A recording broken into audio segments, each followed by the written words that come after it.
Burundi, officially the Republic of Burundi, is a small, landlocked country in the heart of East Africa's Great Lakes region.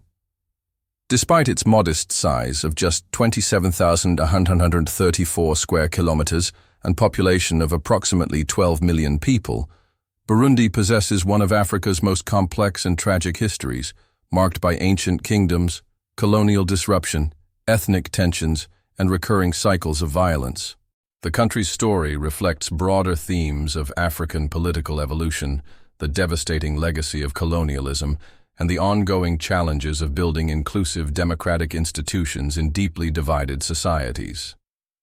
The Kingdom of Burundi emerged by the 16th century as one of the most centralized political entities in the Great Lakes region. Archaeological evidence suggests the region was inhabited for millennia, with iron-working communities established by 1000 CE. The kingdom maintained remarkable political continuity for over 4 centuries, founded by the Baganwa royal clan, who established dominance through both conquest and alliance building. The political system centered around the Mwami, king, considered divine and serving as supreme political, military, and religious authority. The monarchy was supported by an elaborate hierarchy of chiefs, Baganwa, and sub-chiefs who administered provinces and performed specialized functions.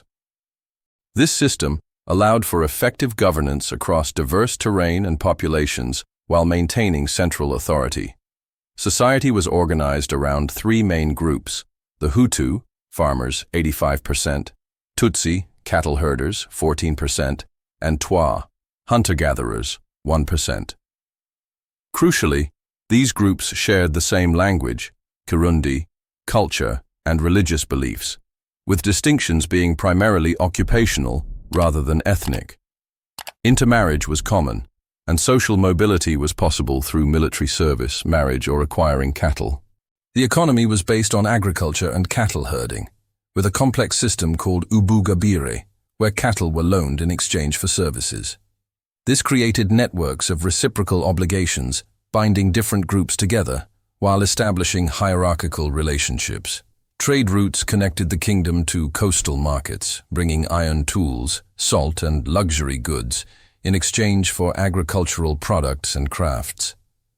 Pre-colonial Burundian culture was sophisticated, featuring elaborate oral traditions, poetry, drumming, and dance. The royal drummers, Abanyagasimbo, held special status, and their sacred drums, ingoma, symbolized royal power and served communication functions across the kingdom. These cultural traditions remain central to Burundian identity today. Traditional religion centered on Imana, the supreme deity, and ancestor veneration, with the Mwami serving crucial ritual functions that legitimized royal authority. Religious practices integrated political and spiritual life, creating a cohesive worldview that sustained the kingdom's stability for centuries. German forces incorporated Burundi into German East Africa in 1897, ruling indirectly through traditional authorities. This approach preserved much of the political structure, while subordinating it to colonial interests. The Germans introduced coffee cultivation, established basic administrative control, and collected tribute, but their impact remained relatively limited due to the brief duration of their rule and focus on coastal regions. Following World War I, Belgium received a League of Nations mandate over Rwanda-Urundi in 1922. Belgian rule proved more transformative and destructive than German administration. The Belgians, influenced by racial theories popular in early 20th century Europe, reinterpreted social structures through ethnic lenses, promoting the dangerous idea that Tutsis were a superior Hamitic race naturally suited to rule over the Bantu-Hutu majority. This colonial racial ideology had devastating long-term consequences.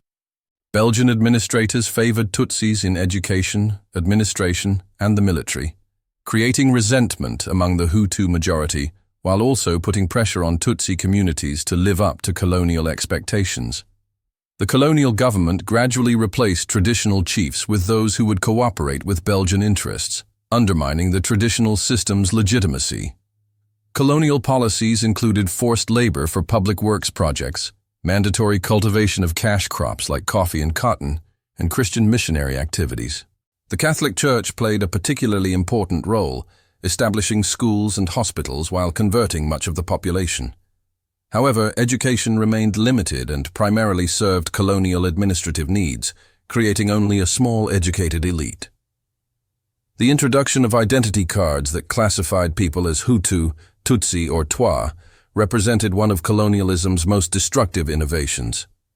This bureaucratic measure institutionalized ethnic divisions that had previously been fluid and context-dependent, transforming social categories into rigid racial identities that would later fuel genocidal violence. Political awakening began in the 1950s as decolonization movements swept across Africa.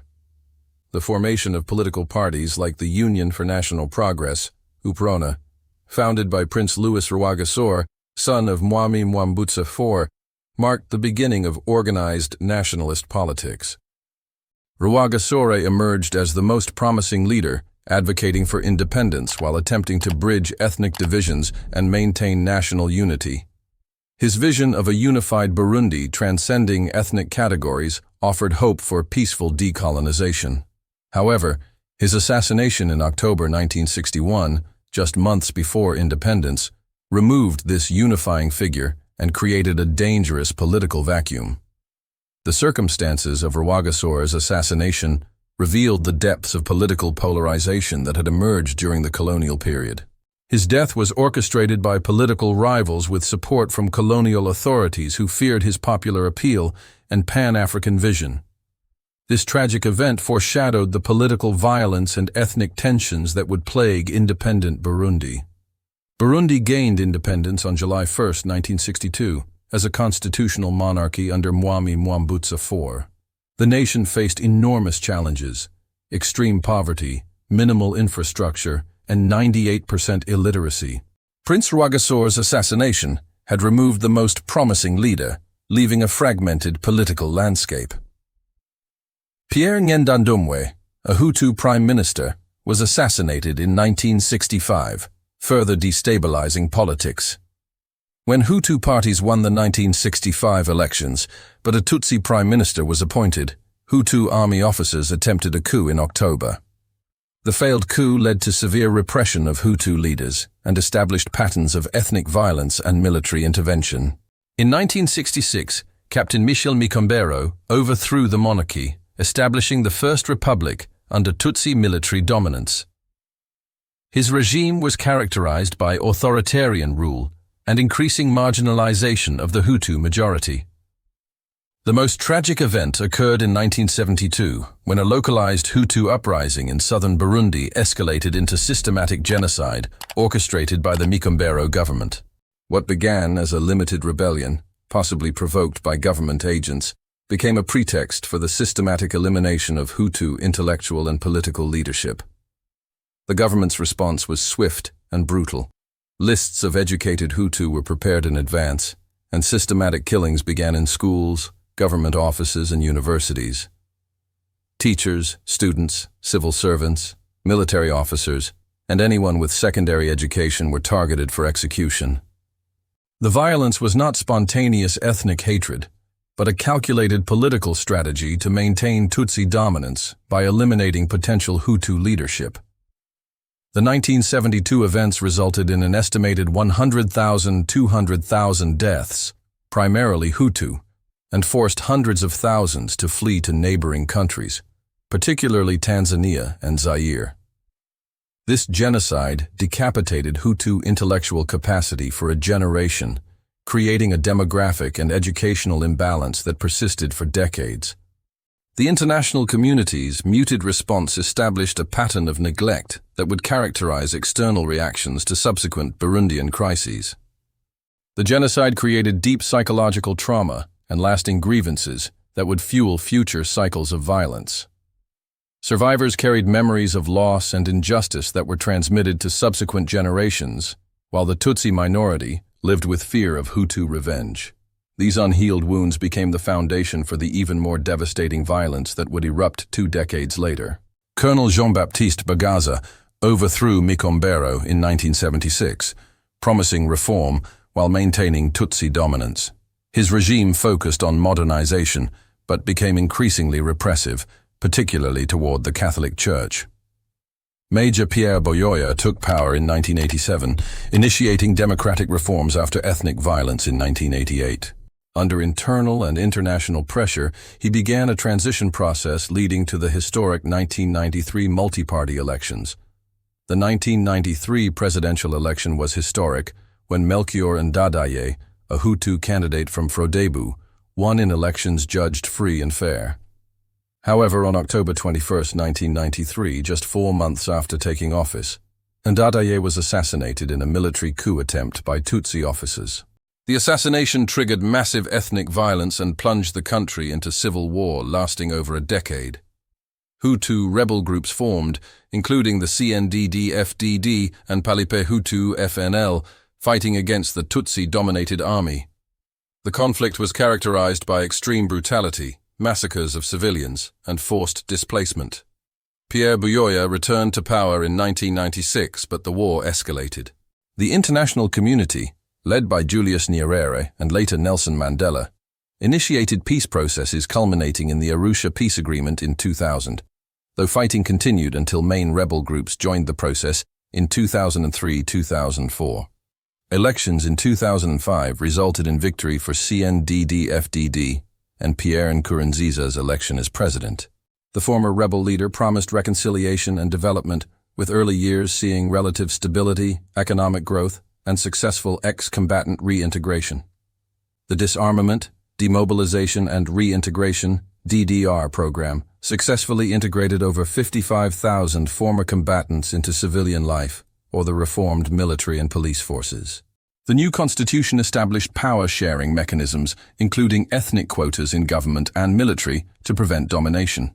These reduced ethnic tensions, but created complex political dynamics. Post-2005 achievements included ending large-scale violence, economic recovery with GDP growth averaging 4% annually, and improvements in health and education. Primary school enrollment increased dramatically, reaching over 95% by 2010, while infant mortality rates declined significantly.